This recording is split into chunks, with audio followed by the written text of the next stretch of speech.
ओम शांति। आज 19 मार्च 2025। आज बाप दादा के अनमोल मधुर महावाक्य सुनते हैं। मीठे बच्चे, तुम्हें इस पुरानी दुनिया, पुराने शरीर से जीते जी मरकर घर जाना है। इसलिए देह अभिमान छोड़ देही अभिमानी बनो। आज की मुरली में प्रश्न है, अच्छे अच्छे पुरुषार्थी बच्चों की निशानी क्या होगी? उत्तर है, जो अच्छे पुरुषार्थी हैं वह सवेरे सवेरे उठकर देही अभिमानी रहने की प्रैक्टिस करेंगे। वह एक बाप को याद करने का पुरुषार्थ करेंगे। उन्हें लक्ष्य रहता है कि और कोई देहधारी याद ना आए। निरंतर बाप और 84 के चक्र की याद रहे। यह भी अहो सौभाग्य कहेंगे। ओम शांति। अभी तुम बच्चे जीते जी मरे हुए हो। कैसे मरे हो? देह के अभिमान को छोड़ दिया तो बाकी रही आत्मा। शरीर तो खत्म हो जाता है, आत्मा नहीं मरती। बाप कहते हैं, जीते जी अपने को आत्मा समझो और परम पिता परमात्मा के साथ योग लगाने से आत्मा पवित्र हो जाएगी। जब तक आत्मा बिल्कुल पवित्र नहीं बनी है तब तक पवित्र शरीर मिल ना सके। आत्मा पवित्र बन गई तो फिर यह पुराना शरीर आपे ही छूट जाएगा। जैसे सर्प की खाल ऑटोमेटिकली छूट जाती है, उससे ममत्व मिट जाता है। वह जानता है हमको नई खाल मिलती है, पुरानी उतर जाएगी। हर एक को अपनी अपनी बुद्धि तो होती है ना। अभी तुम बच्चे समझते हो हम जीते जी इस पुरानी दुनिया से, पुराने शरीर से मर चुके हैं। फिर तुम आत्माएं भी शरीर छोड़ कहाँ जाएंगी? अपने घर।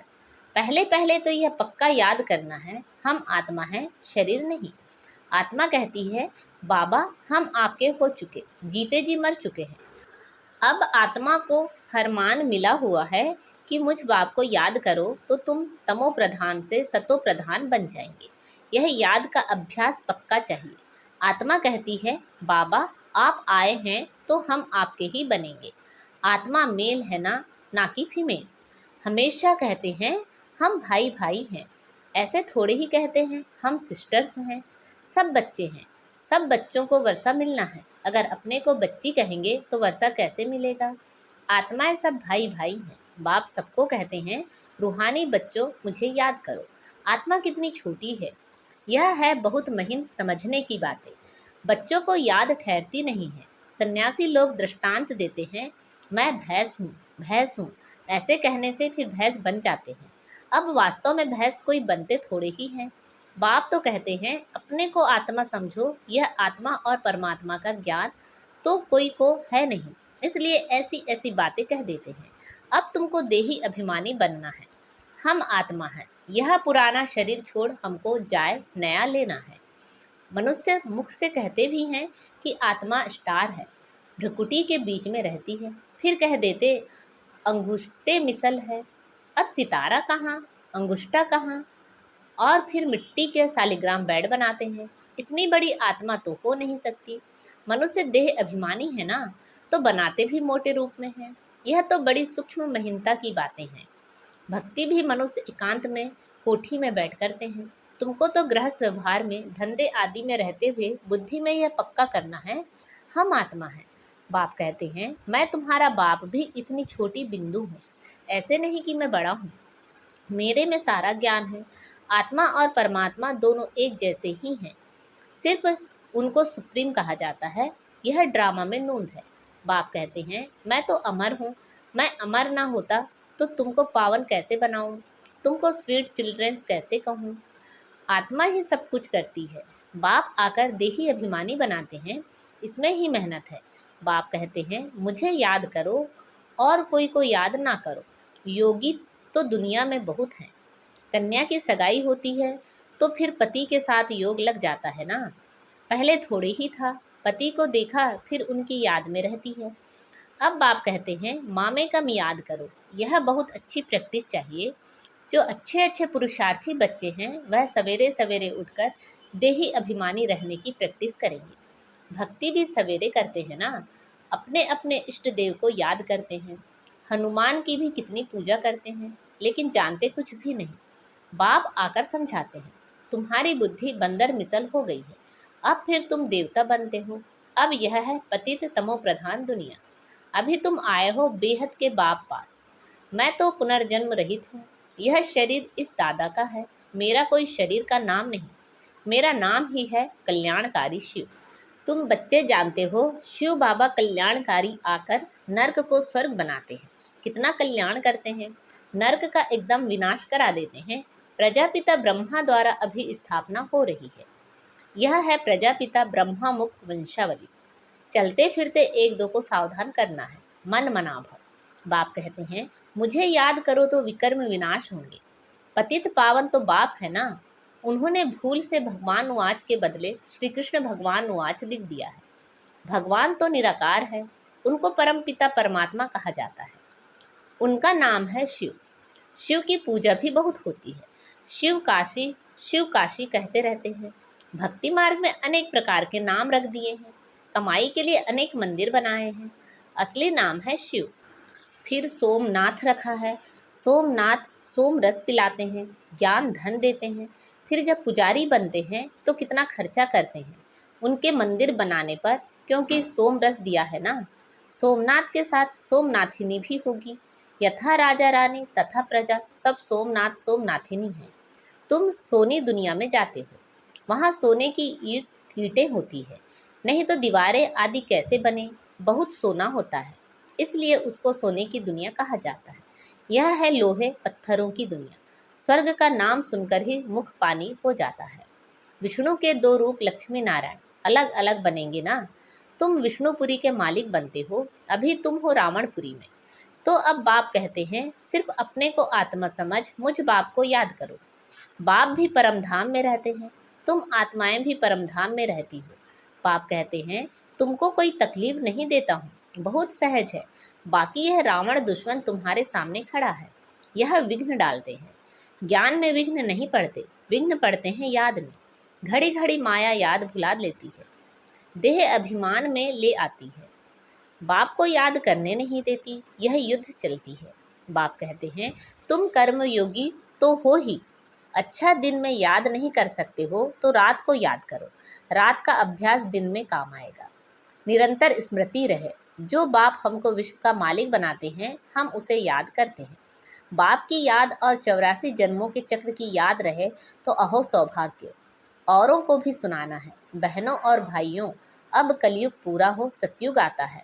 बाप आए हैं, सतयुग के लिए राजयोग सिखला रहे हैं। कलयुग के बाद सतयुग आना है। एक बाप के सिवाय और कोई को याद नहीं करना है। वानप्रस्थी जो होते हैं वह सन्यासियों का जाय संग करते हैं। वानप्रस्थ वहाँ वाणी का काम नहीं है। आत्मा शांत रहती है, लीन तो हो नहीं सकती। ड्रामा से कोई भी एक्टर्स निकल नहीं सकता, यह भी बाप ने समझाया है। एक बाप के सिवाय और कोई को याद नहीं करना है। देखते हुए भी याद ना करो, यह पुरानी दुनिया तो विनाश हो जानी है।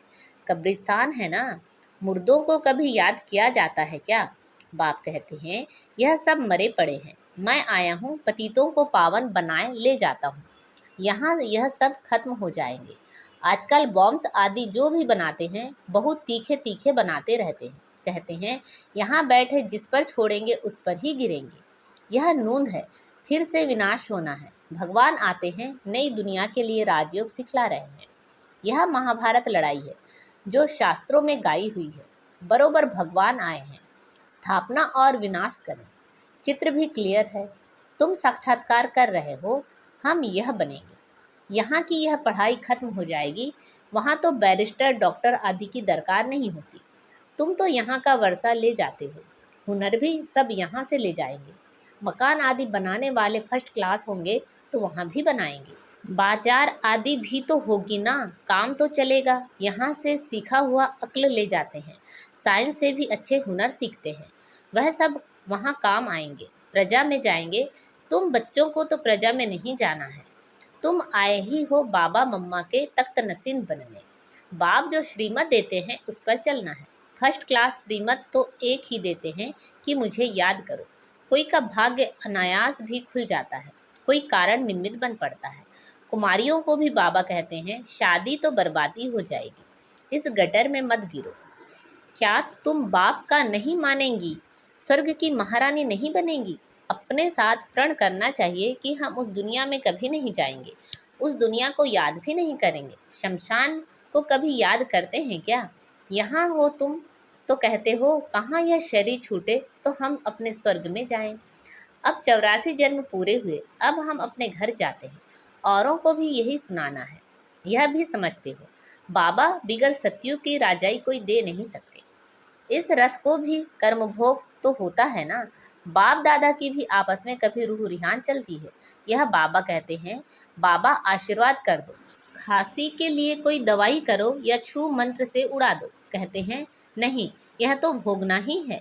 यह तुम्हारा रथ लेता हूँ, उसके एवज में तो देता ही हूँ। बाकी यह तो तुम्हारा हिसाब किताब है। अंत तक कुछ न कुछ होता रहेगा। तुम्हें आशीर्वाद करूँ तो सब पर करना पड़े। आज यह बच्ची यहाँ बैठी है, कल ट्रेन में एक्सीडेंट हो जाता है, मर पड़ती है। बाबा कहेंगे ड्रामा। ऐसे थोड़ी ही कह सकते हैं कि बाबा ने पहले क्यों नहीं बताया। ऐसा कायदा नहीं है। मैं तो आता हूँ पतित से पावन बनाने, यह बतलाने थोड़े ही आया हूँ। यह हिसाब किताब तो तुमको अपना चुकतू करना है। इसमें आशीर्वाद की बात नहीं। इसके लिए जाओ सन्यासियों के पास। बाबा तो बात ही एक बताते हैं। मुझे बुलाया ही इसलिए है कि हमको आकर नर्क से स्वर्ग में ले जाओ। गाते भी हैं पतित पावन सीताराम, परंतु अर्थ उल्टा निकाल दिया है। फिर राम की बैठ महिमा करते, रघुपति राघव राजा राम। बाप कहते हैं इस भक्ति मार्ग में तुमने कितने पैसे गंवाए हैं। एक गीत भी है ना, क्या कौतुक देखा, देवियों की मूर्तियां बनाए पूजा कर फिर समुद्र में डुबो देते हैं। अब समझ में आता है कितने पैसे बर्बाद करते हैं।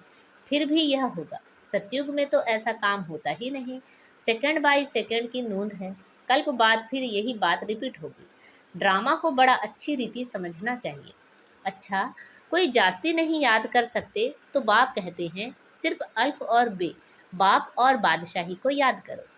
अंदर में यही धुन लगा दो कि हम आत्मा कैसे 84 का चक्र लगाकर आई हैं। चित्रों पर समझाओ, बहुत सहज है। यह है रूहानी बच्चों से रूह रिहान।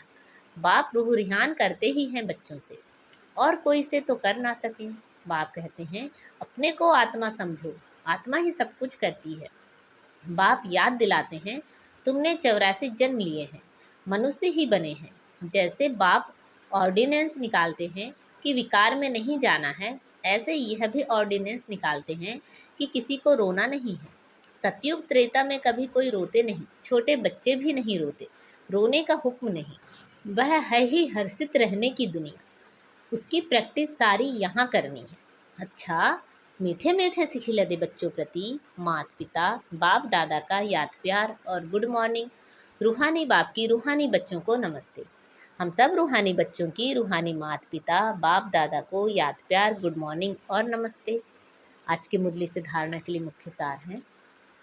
बाप से आशीर्वाद मांगने के बजाय याद की यात्रा से अपना सब हिसाब चुकतू करना है। पावन बनने का पुरुषार्थ करना है। इस ड्रामा को यथार्थ रीति समझना है। इस पुरानी दुनिया को देखते हुए भी याद नहीं करना है। कर्म योगी बनना है। सदा हर्षित रहने का अभ्यास करना है।